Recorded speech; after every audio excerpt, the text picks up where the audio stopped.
अस्सलाम वालेकुम, welcome back to my channel again. तो मेरे प्यारे नाजरीन, सबसे पहले मेरे चैनल को लाइक और सब्सक्राइब कर दें ताकि ऐसे मज़ीद किस्से और वाक़यात आपके सामने मैं पेश करती रहूं। आज का जो हमारा वाक़या है वो है हज़रत ईसा अलैहिस्सलाम की इब्लीस से मुलाकात का वाक़या।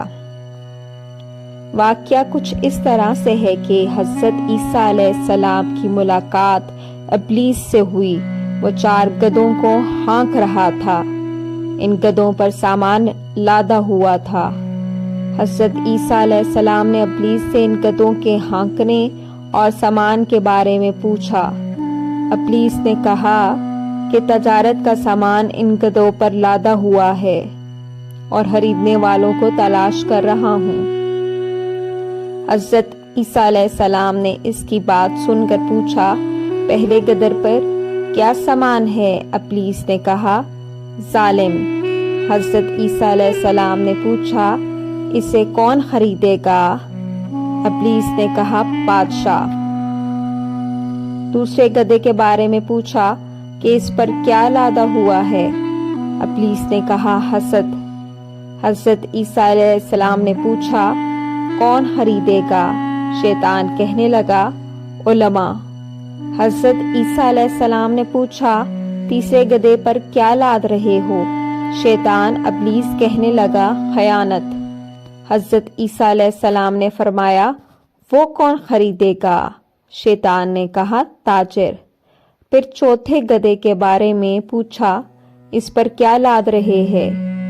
इब्लीस ने कहा, मकरो फरेब।